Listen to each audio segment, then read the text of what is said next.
Il est pratiquement 19 h et les gars sont encore à pied d'œuvre sur le chantier comme vous pouvez le constater. Pourquoi? Parce qu'ils ont commencé très tard aujourd'hui. J'ai fait une précédente vidéo dans laquelle je dénonçais le fait qu'il y avait une mentalité parfois de paresse chez certains d'entre nous et qu'il faut la combattre. Donc ce que j'ai décidé entre autres, c'est qu'aujourd'hui ils allaient atteindre les objectifs de la journée. Même s'il faut partir d'ici à 21 h, on va travailler et rester sur le chantier pour que les uns et les autres fassent ce qu'il y a à faire. Et donc, du coup, comme je disais, il est pratiquement 19 h. La nuit est pratiquement déjà là. Et pourtant, les gars sont à pied d'œuvre sur le chantier. Vous pouvez le constater. On a déversé du sable un peu partout, avec pour but, avec ce sable-ci simplement, de pouvoir joindre les différents pavés entre eux. Ça, c'est quasiment à la fin du chantier. Parce qu'avec ça, bien évidemment, on s'assure que les pavés deviennent fermement liés entre eux. Et donc, vous voyez qu'on en a éparpillé à peu près partout. Je vous en avais parlé dans la précédente vidéo, mais là, les bordures sont faites maintenant. Preuve qu'on est vraiment déjà à la fin. Les bordures sont faites comme vous pouvez le voir là. Voilà. Et donc, ce sont des petits bouts comme ceci qui ont été cassés pour être simplement introduits là-dedans. Et ensuite, on a mis du ciment. Et vous voyez qu'il y a une petite pente pour l'écoulement des eaux des pluies. Donc là, vous voyez, ça a été fait plutôt proprement. Et donc, tous ces petits espaces-là vont être comblés avec du sable. C'est le travail qu'il y a à faire maintenant.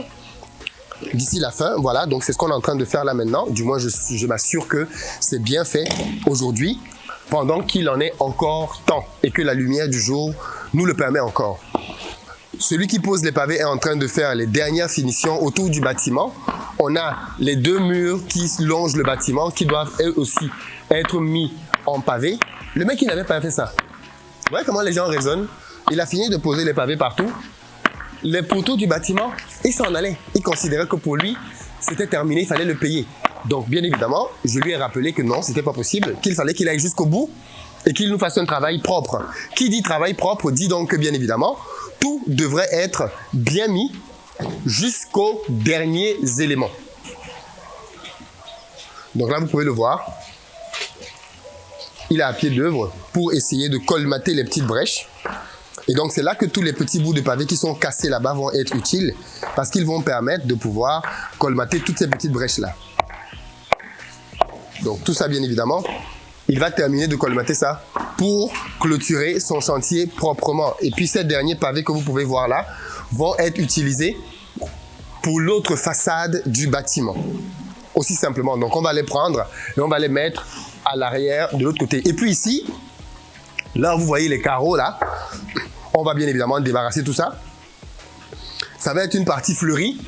Je vous demande d'ailleurs en commentaire quel type de fleurs pensez-vous que je peux mettre là? Qu'est-ce qui est le plus approprié pour avoir quelque chose d'esthétiquement correct? Qu'est-ce que vous proposez? Qu'est-ce que vous pensez pour longer ces deux murs là? Moi, j'aime bien de la verdure.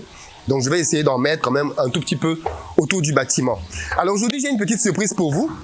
Parce que je suis avec quelqu'un de la diaspora, avec qui on va aborder simplement le retour au pays. C'est une jeune dame qui a pour ambition de rentrer en Afrique. Elle est née dans la diaspora, elle est ivoirienne. Et bien évidemment, maintenant, il est temps pour elle de revenir vers son pays d'origine pour contribuer à bâtir ce dernier. Et c'est typiquement le type de démarche que j'encourage et que je félicite sur cette chaîne. Donc, il est question pour moi de discuter un tout petit peu avec elle. C'est quelqu'un qui suit investi au pays depuis pas mal de temps maintenant.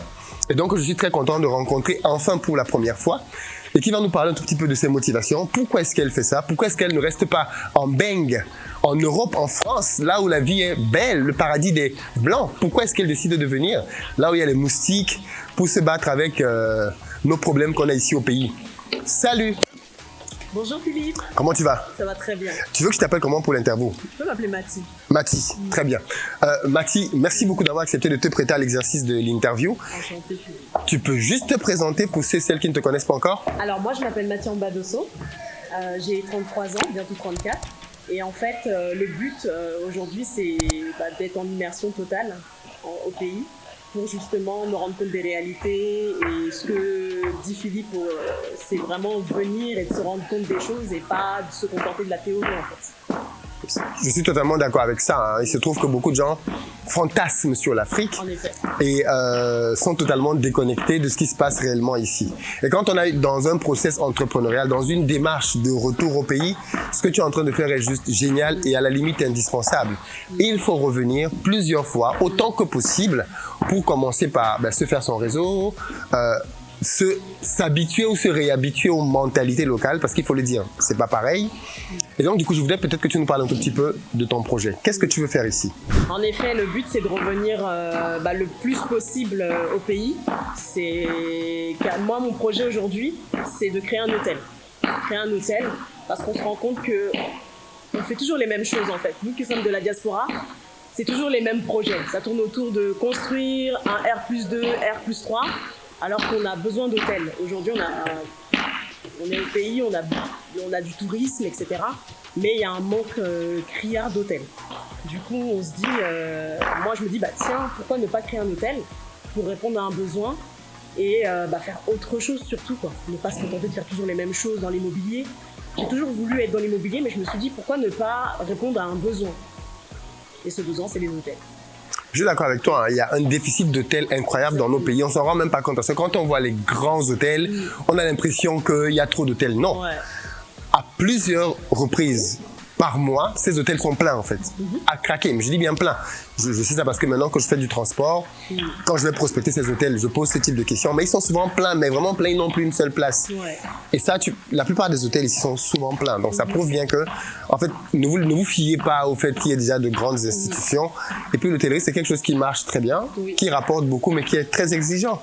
C'est vrai. Est-ce que tu as une formation dedans? Comment tu comptes faire? Pas encore. Le but, c'est de se former. J'ai déjà travaillé dans l'hôtellerie, à titre personnel. C'était à l'époque quand j'étais étudiante. Mais c'est vrai que se dire être salarié et être de l'autre côté, c'est pas la même chose. Donc autant se former le plus possible. C'est le but. Le but, c'est pas de créer quelque chose et pas être formé tout le temps dans tes vidéos. Il faut se former et puis... Pendant si tu ne te formes pas, tu vas le payer en erreurs et en dépenses. C'est clair. Ce sera une formation sur le terrain, mais clair. Tu vas le payer financièrement. Ah, c'est sûr, c'est sûr. Du coup, ton projet d'hôtel, tu veux le faire où? À Jacquesville. Pourquoi Jacquesville? Alors, Jacquesville, c'est une ville balnéaire. Bon, tu vas expliquer. Pourquoi Jacquesville, ouais? Pourquoi Jacquesville? Parce que c'est une ville balnéaire.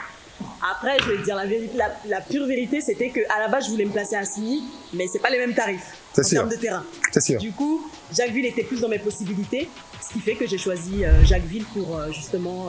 c'est un site de... C'est quelle la taille de ton site? C'est un petit site. Je t'avoue que c'est un petit site, mais le but, c'est de faire vraiment quelque chose de petit, mais beau. Ouais, cosy. Voilà. Un petit truc, mais beau. Donc, voilà. D'accord.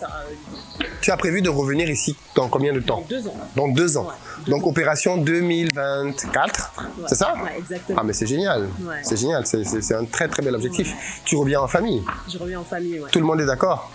C'était chaud, mais... C'était chaud, mais pourquoi c'était chaud? Parce que monsieur est du Congo-Kinshasa. Ah ouais! Ah mais oui! Ah mais oui! Ça. Sinon, l'idée de revenir en Afrique, c'était ok. Mais où? Mais c'était où le souci? Du coup... tu as gagné. J'ai gagné.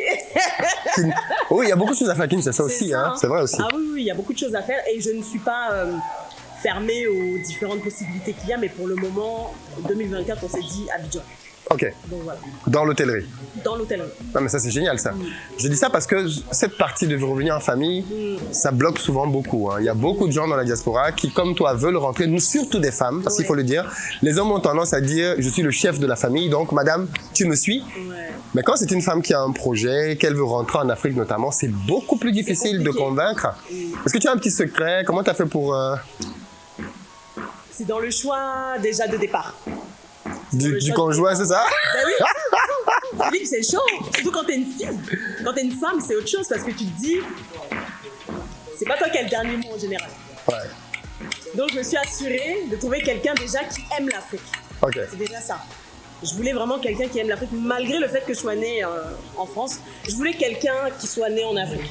C'est super important. Pourquoi? Parce que déjà, tu n'auras pas à te dire que tu vas le convaincre puisqu'il est déjà imprégné des réalités africaines. Et de deux, quelqu'un qui voulait vraiment revenir. Lui aussi. Voilà. Vraiment revenir, pas en théorie. Parce qu'il y a des gens qui veulent revenir en théorie, mais... Lui, c'est vraiment, vraiment, il veut revenir... Il milite pour ça, en fait. Il milite pour ça. D'accord. Du coup, autre élément très intéressant dans ton profil, c'est que tu n'es pas né ici. Non. Tu fais partie de la diaspora. Exactement. Ce qu'on qualifie parfois de manière péjorative de Bounty. Oui. Ok. Noir à l'extérieur. Bounty, hein, si vous connaissez bien le... On fait tellement de publicité finalement à ce bonbon. Je te jure. Bah oui, noir à l'extérieur, blanc à... Ah, je suis sûr que c'est pas bon en plus, ce truc. Bref. Donc du coup... comment ça se fait que pendant que tous tes copains de la diaspora nés en Europe parlent bien de l'Afrique, mais en réalité ne veulent pas revenir ici, comment ça se fait que toi tu aies ce switch là de te dire je vais y aller en fait? Mes parents. En fait, ce sont mes parents qui nous emmenaient. En fait, quand on partait en vacances, c'était très simple. Abidjan. Il n'y avait pas le choix. Il n'y avait pas d'histoire de ouais, on va dans le sud. On part en vacances, Abidjan. Donc en fait, je me suis habituée en fait. Quand je venais, je viens en famille, etc. Chose que je détestais quand j'étais enfant. Quand tu me parlais d'Afrique, je détestais. Oh là là, j'en avais marre. Je pensais aux mouches, à la chaleur excessive et tout. Mais en grandissant, en venant toute seule, sans la famille, je me suis rendu compte des réalités, je me suis rendu compte des bons côtés qu'il y avait. Et puis il y a aussi ce côté où je suis née là-bas et je suis déracinée en fait.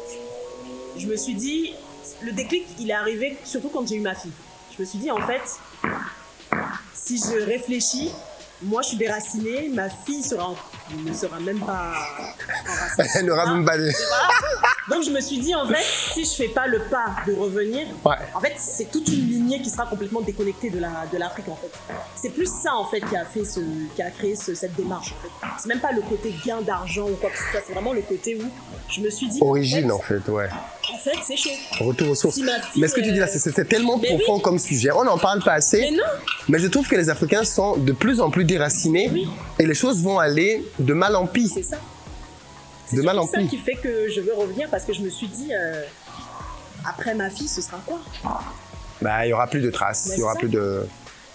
En fait, c'est ça. Je trouve que les sociétés occidentales prônent un tout petit peu le. Comment je vais appeler ça? L'assimilation. L'assimilation, toutes ces choses qui peuvent être belles en théorie, mais qui, quand on creuse un peu, peuvent être vraiment dommageables pour l'Afrique. Elles sont très dommageables et surtout pour nous qui sommes nés en France, il y a ce truc où tu te dis, en grandissant, tu te dis non mais moi je suis française en fait. Mais en fait non. Tu es une Africaine née en France. Je suis Mathilde Dosso, j'ai envie de te dire, je peux pas faire plus africaine que ça. Après, la France, c'est un pays qui se veut mixte, qui brasse beaucoup de cultures. Mais en soi, moi, je pense que de toute façon, on peut pas être né en France, grandir en France et ne rien avoir de la France. Forcément. Ça, mais non. Il y a une grande part de France en toi, mais ça ne doit pas être exclusif, comme certaines personnes veulent le faire. C'est-à-dire que tu dois choisir entre la France et ton pays d'origine. Non, tu es des deux, tu aimes les deux et tu dois profiter de ce que les deux t'apportent. Exactement. Et malheureusement, quand on est dans cette démarche, on est taxé de tous les noms et c'est dommage. Voilà. C'est dommage. En tout cas, on te souhaite beaucoup de réussite dans tes Philippe. projets, beaucoup de courage. Merci. Et j'espère qu'on viendra te voir j'ai failli dire à Signy, non, mais à Jacquesville. À Jacquesville. Et pourquoi pas à Signy après? Tout est possible. Tout est possible, dans un pourquoi futur pas. projet. Dans un premier temps, Jacquesville et après on verra bien. Beaucoup de courage. Merci beaucoup Philippe. Du coup, on arrive à la fin de cette petite interview. J'espère que ce que j'ai partagé avec Mathie vous inspire. Dites-moi d'ailleurs ce que vous en pensez dans les commentaires. L'Afrique aujourd'hui perd ses ressources les plus intéressantes, les plus brillantes parce qu'elles vont à l'étranger. Et bien évidemment, bien souvent, elles ne reviennent pas. Elles ne reviennent pas parce qu'on leur vend un Eldorado ailleurs, qui fait qu'elles ne viennent pas construire, bâtir leur propre continent. Et les amis, il faut que ce soit très clair. Personne ne bâtira ce continent à la place des Africains. Les amis d'ailleurs peuvent être les bienvenus pour nous aider dans ce travail, mais c'est aux Africains de bâtir ce continent. Donc, où que tu sois et que tu regardes cette vidéo, pose-toi vraiment la question, comme un président américain l'a dit. Non pas qu'est-ce que ton pays fait pour toi, mais qu'est-ce que toi tu fais pour ton pays? Qu'est-ce que tu fais pour que les choses changent? Quand tu remarques que quelque chose ne va pas bien, moi c'est quelque chose que j'applique en ma vie.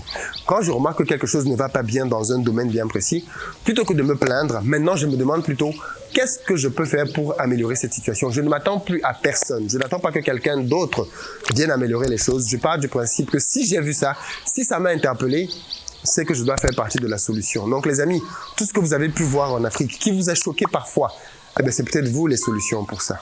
Vous êtes peut-être un début de solution à tous ces problèmes-là. Revenez ici les amis, pour différentes raisons, pour du business, pour les racines, pour la famille, pour tout ce que vous voulez, revenez et que chacun d'entre nous contribue à faire que les choses aillent beaucoup mieux ici. L'Afrique, ce n'est pas le futur, c'est déjà le présent.